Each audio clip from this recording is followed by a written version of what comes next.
അസ്സലാമു അലൈക്കും വറഹ്മത്തുള്ളാഹി വബറകാതുഹു. അള്ളാഹു സൂര്യനെയും ചന്ദ്രനെയും വളരെ കൃത്യമായ കണിശമായ കണക്കുകൾക്ക് വിധേയമായി പടച്ചിരിക്കുന്നു എന്നാണ് ഈ ആയത്തിൽ പറയുന്നത്.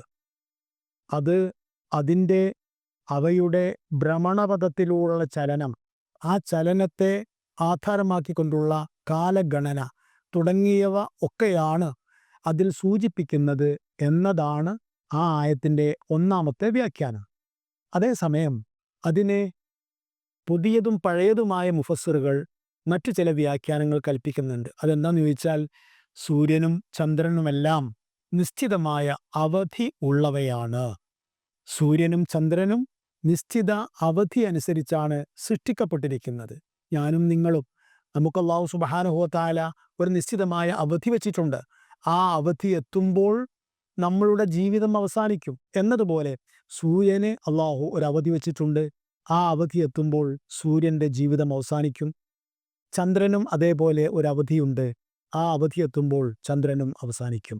ഏത് വസ്തുവിനുമുള്ളതുപോലെ സൂര്യനും ചന്ദ്രനും അവധിയുണ്ട്, അല്ലെങ്കിൽ അജൽ മുസമ്മയുണ്ട്. കാരണം അല്ലാഹു സുബ്ഹാനഹു വ തആല അത് പൊതുവായി പ്രഖ്യാപിച്ചിട്ടുള്ള കാര്യമാണ്. കുല്ലു യജ്രി ലിഅജലിൻ മുസമ്മ, എല്ലാം ഇളകിക്കൊണ്ടിരിക്കുന്നത്, എല്ലാം സഞ്ചരിച്ചുകൊണ്ടിരിക്കുന്നത് നിശ്ചിതമായ അവധിയിലേക്കാണ്, അല്ലെങ്കിൽ അതിൻ്റെ നിശ്ചിതമായ സമയത്തിലേക്കാണ് എന്നതാണ്. അപ്പോൾ അശംസു വൽ ഖമറു ബിഹുസ്ബാൻ, ഈ അഞ്ചാമത്തെ ആയത്തിൻ്റെ ആശയത്തിൽ നമ്മൾ മനസ്സിലാക്കേണ്ടത്, അല്ലെങ്കിൽ മനസ്സുകൊണ്ട് സ്വീകരിക്കേണ്ടത്, അല്ലാഹു സുബ്ഹാനഹു വ തആല ഈ പ്രപഞ്ചത്തിൻ്റെ കാലഗണനകളെ, പ്രപഞ്ചത്തിൻ്റെ കാലാവസ്ഥകളെ, അതിനെയെല്ലാം ബന്ധപ്പെടുത്തിയിരിക്കുന്നത് സൂര്യനെയും ചന്ദ്രനെയുമാണ്. അല്ലാഹു സുബ്ഹാനഹു വ തആലക്ക് നേരെ ചൊവ്വെ എല്ലാം ചെയ്യാൻ കഴിയും.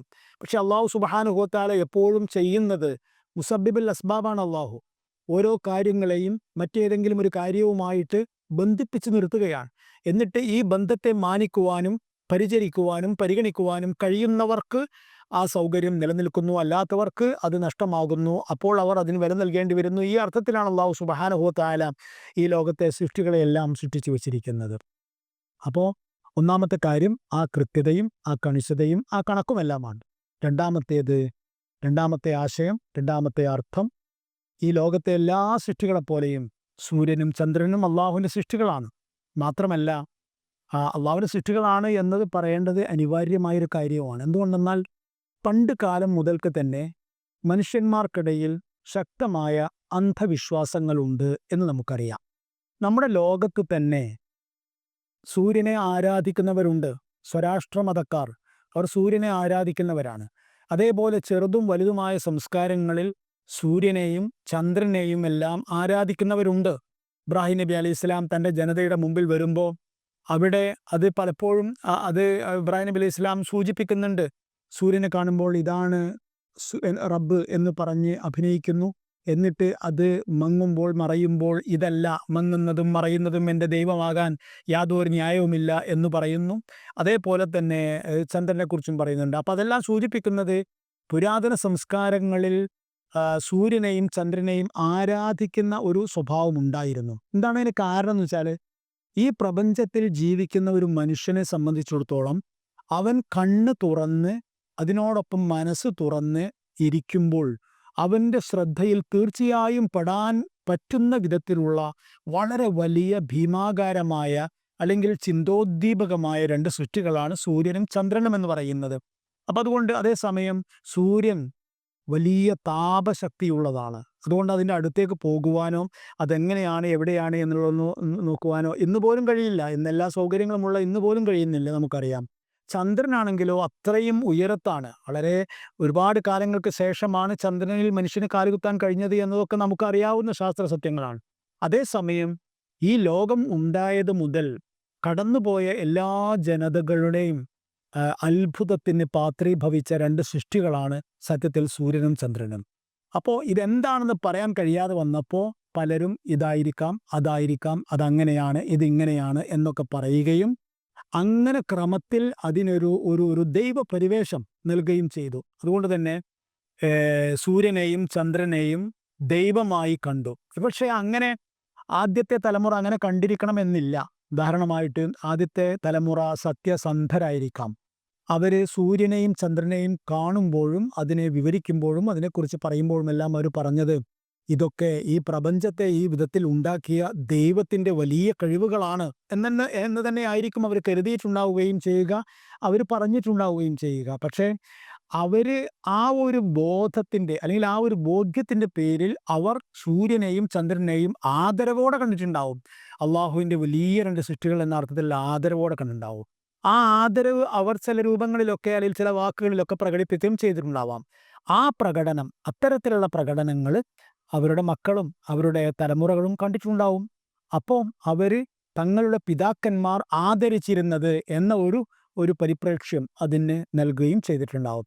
അങ്ങനെ അത് ഒന്നോ രണ്ടോ തലമുറ കഴിഞ്ഞപ്പോഴേക്ക് ആദരിക്കപ്പെടേണ്ട അല്ലെങ്കിൽ ആരാധിക്കപ്പെടേണ്ട വിധത്തിലുള്ള ഒരു വസ്തുവാണ്, ഒരു സങ്കല്പമാണ് എന്നുള്ള സ്ഥലത്തേക്ക് എത്തിയിട്ടുണ്ടാവും. അത് ഒരുപാട് കാലം അത് നിലനിന്നിട്ടുണ്ട്. ഇസ്ലാം അതിനെ നഖശിഖാന്തം എതിർത്തിട്ടുണ്ട്. നബി സല്ലല്ലാഹു അലൈഹി വസല്ലമ തങ്ങൾ രണ്ട് കാര്യങ്ങളിൽ പറഞ്ഞിട്ടുണ്ട്. എന്താ? ഒന്ന്, ഇന്ന നക്ഷത്രമാണ് മഴ കൊണ്ടുവരുന്നത്, അല്ലെങ്കിൽ ഇന്ന നക്ഷത്രമാണ് ഇന്ന ഋതുവിൻ്റെ കാരണമാകുന്നത് എന്നാരും വിശ്വസിക്കാൻ പാടില്ല എന്നാണ് നബി സല്ലല്ലാഹു അലൈഹി വസല്ലമ തങ്ങൾ പറഞ്ഞത്. മറ്റൊരു കാര്യം, മഹാനായ നബി സല്ലല്ലാഹു അലൈഹി വസല്ലമ തങ്ങളുടെ കാലത്ത് ഒരു ചന്ദ്രഗ്രഹണം ഉണ്ടായി മദീനയിൽ. അന്ന് തന്നെയായിരുന്നു മഹാനായ നബി സല്ലല്ലാഹു അലൈഹി വസല്ലമ തങ്ങളുടെ അവസാനത്തെ കുട്ടി ഇബ്രാഹിം അലൈഹിസ്സലാം എന്നവർ വഫാത്തായതും. മഹാനായ നബി സല്ലല്ലാഹു അലൈഹി വസല്ലമ തങ്ങൾ അത്യന്തം ദുഃഖിതനായൊരു സംഭവമായിരുന്നു അത്. അത് സ്വാഭാവികമാണ്. 60-ാമത്തെ വയസ്സിലാണ് നബി അപ്പോൾ ഉണ്ടായിരുന്നത്.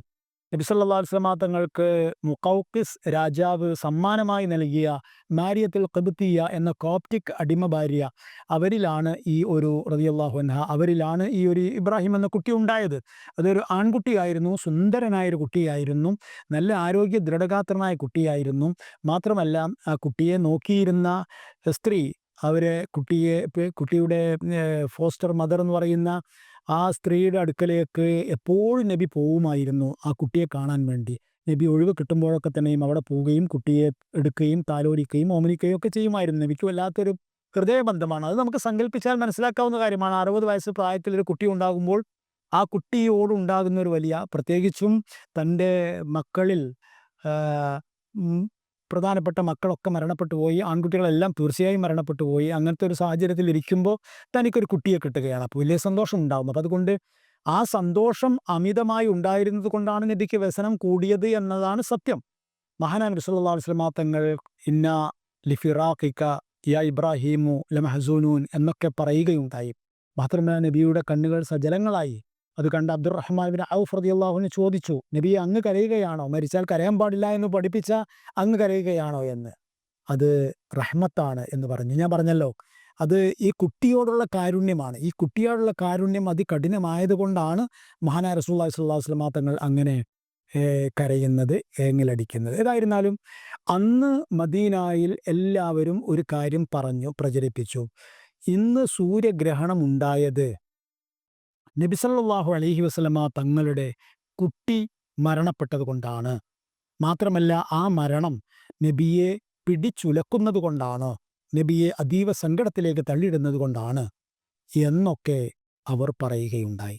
അതറിഞ്ഞ നബി സല്ലല്ലാഹു അലൈഹി വസല്ലമ തങ്ങൾ എല്ലാവരെയും വിളിച്ചു ചേർത്ത് അപ്പോൾ തന്നെ അതിന് പരിഹാരമുണ്ടാക്കി. നബി പറഞ്ഞു, ഇന്ന ശംസ വൽ ഖമർ, സൂര്യനും ചന്ദ്രനും ആയത്താനി മിൻ ആയാത്തില്ല, അള്ളാഹുവിൻ്റെ ദൃഷ്ടാന്തങ്ങളിൽ 2 ദൃഷ്ടാന്തങ്ങളാണ്. അത് ഒരാളുടെ മരണത്തിനോ ഒരാളുടെ ജനനത്തിനോ വരികയോ പോവുകയോ ഗ്രഹണം ബാധിക്കുകയോ ഒന്നും ചെയ്യുകയില്ല എന്ന് നബി സല്ലല്ലാഹു അലൈഹി വസല്ലം തങ്ങൾ പറഞ്ഞു.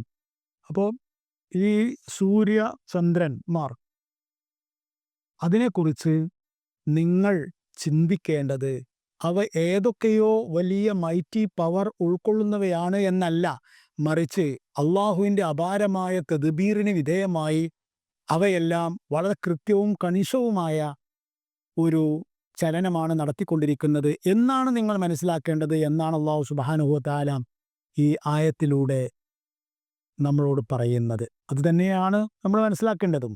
ഈ പ്രപഞ്ചത്തിൽ കാണുന്ന എല്ലാ വസ്തുക്കളെയും, അത് വലിയൊരു പാഠമാണ്, അല്ലെങ്കിൽ വലിയൊരു തത്വമാണത്. എന്താണെന്ന് വെച്ചാൽ, ഈ ലോകത്ത് കാണുന്ന എല്ലാ വസ്തുക്കളെയും അള്ളാഹുവിൻ്റെ ആയത്തായി കാണാൻ കഴിയുകയാണ് എങ്കിൽ നമുക്കൊരിക്കലും നമ്മുടെ ഈമാനോ എഴുത്തിക്കാതോ തെറ്റിപ്പഴച്ച് പോവുകയില്ല എന്നത് ഒരു സത്യമാണ്.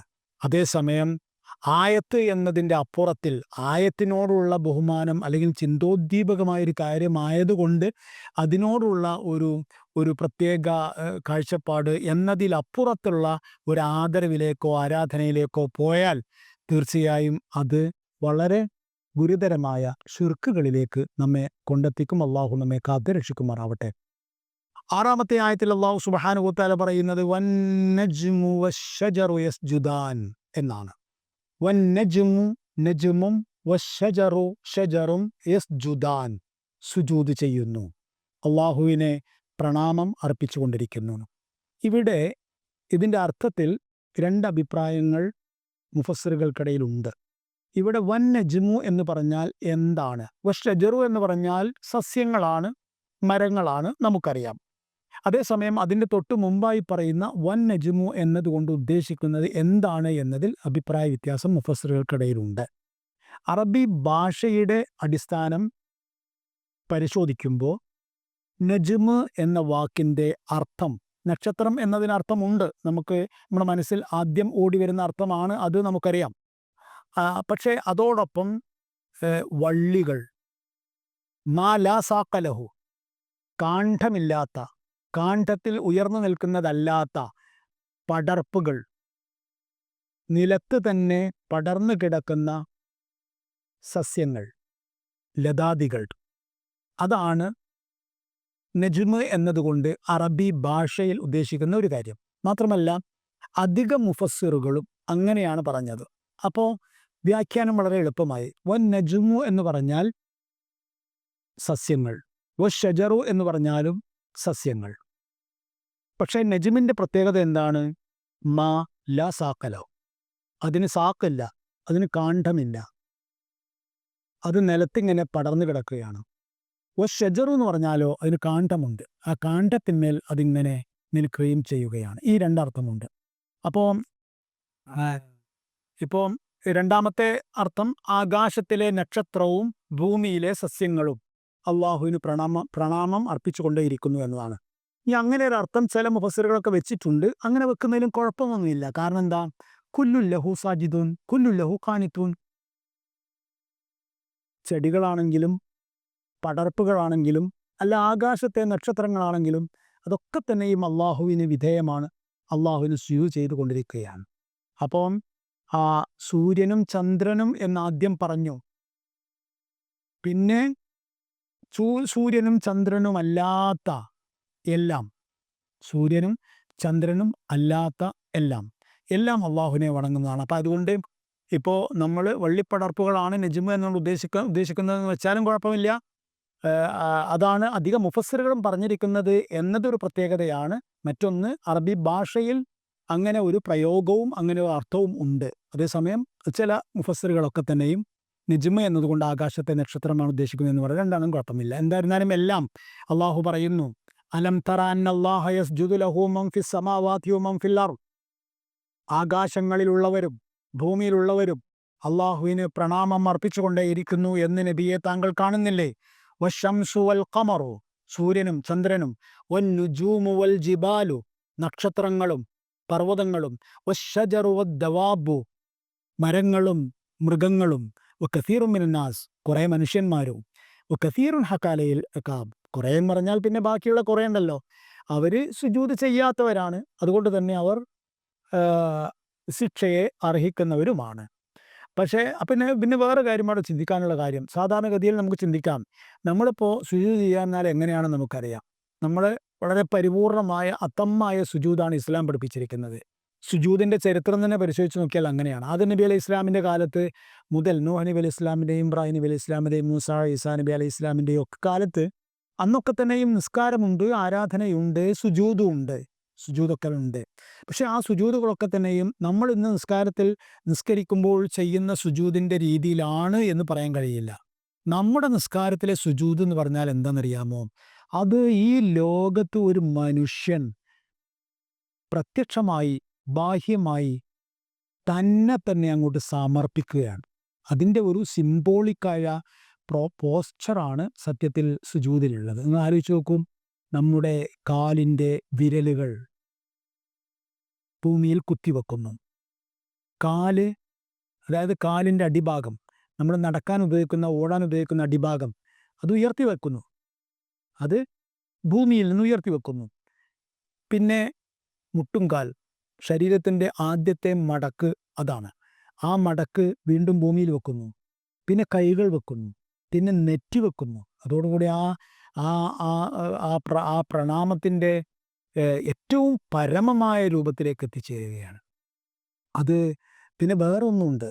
ഇസ്ലാമിലെ സുജൂദ് ഒരുപാട് വലിയ ശാസ്ത്രീയ സത്യങ്ങളിലേക്ക് വെളിച്ചം വീശുന്നതാണ്.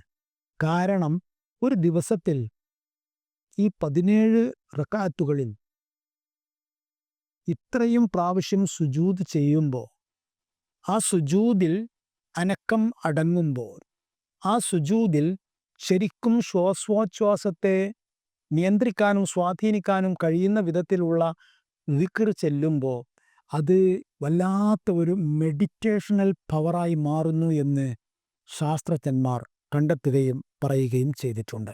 അപ്പോൾ അതുകൊണ്ട് തന്നെയാണ് മഹാനായ നബി സല്ലല്ലാഹു അലൈഹി വസല്ലം തങ്ങൾ പറഞ്ഞത്, അഖ്റബു മാ യകൂനുൽ അബ്ദു ഇലാ റബ്ബിഹി, ഒരടിമ തൻ്റെ റബ്ബിനോട് അടുത്ത് ചേർന്ന് നിൽക്കുന്നതിൽ ഏറ്റവും പ്രധാനപ്പെട്ട അവസരം എന്ന് പറയുന്നത് വഹുവ സാജിദ്, അവൻ സുജൂദിൽ കിടക്കുമ്പോഴാണ് എന്നാണ്. അപ്പോൾ മനുഷ്യന്മാരെങ്ങനെയാണ് സുജൂദ് ചെയ്യാൻ നമുക്കറിയാം, അത് പറയാൻ വേണ്ടിയിട്ടാണ് പറഞ്ഞത്. അതേസമയം എല്ലാം, ഈ ലോകത്തുള്ള എല്ലാ ചരാചരങ്ങളും, മൃഗങ്ങളും മരങ്ങളും എല്ലാം സുജൂദ് ചെയ്യുന്നു എന്ന് പറഞ്ഞാൽ അതെങ്ങനെ സുജൂദ് ചെയ്യുന്നു എന്നാണ്. നോക്കൂ, അവിടെ എങ്ങനെയാണ് അവയുടെ സുജൂദിൻ്റെ രീതി ഏതാണ്, രൂപം ഏതാണ് എന്ന് പറഞ്ഞാൽ അവിടെ നമ്മൾ ചിന്തിക്കേണ്ട ആദ്യത്തെ കാര്യം, വണങ്ങുന്നു, സുജൂദ് ചെയ്യുന്നു എന്നത് സത്യമാണ്. കാരണം അള്ളാഹു അത് അംഗീകരിക്കുന്നുണ്ട്. അള്ളാഹുവിനെയാണല്ലോ വണങ്ങുന്നത്. എന്നെ അവർ വണങ്ങുന്നുണ്ട് എന്ന് പറഞ്ഞാൽ അള്ളാഹു അത് അംഗീകരിക്കുന്നു, വണങ്ങുന്നുണ്ട് എന്നാണ്. മാത്രമല്ല അള്ളാഹു വെറുതെ പറയുന്നതല്ല, ശരിക്കും അവർ അള്ളാഹുവിനെ വണങ്ങുന്നത് കൊണ്ട് പറയുന്നതുമാണ്. അപ്പം അള്ളാഹു അത് അഡ്മിറ്റ് ചെയ്യുന്നുണ്ട്, അള്ളാഹു അത് സമ്മതിക്കുന്നുണ്ട്, സ്വീകരിക്കുന്നുണ്ട്. പക്ഷേ അതെങ്ങനെയാണ് എന്ന് നിങ്ങൾക്കറിയില്ല എന്നാണ് അള്ളാഹു പറയുന്നത്. നിങ്ങൾക്കറിയേണ്ടതുണ്ടോ? നിങ്ങൾക്കറിയേണ്ടതുമില്ല. കാരണം എല്ലാം അള്ളാഹുവിൻ്റെ കയ്യിലാണ്. വഫൗക കുല്ലി ദി ഇൽമിൻ അലീം. നമ്മൾ ഈ ലോകത്തെ എല്ലാം പഠിച്ചെടുക്കണം എന്ന ആർത്തിയുമായി ജീവിക്കാൻ പാടില്ല. നമുക്കറിയുന്ന കാര്യങ്ങളെ നമുക്കറിയാൻ കഴിയൂ.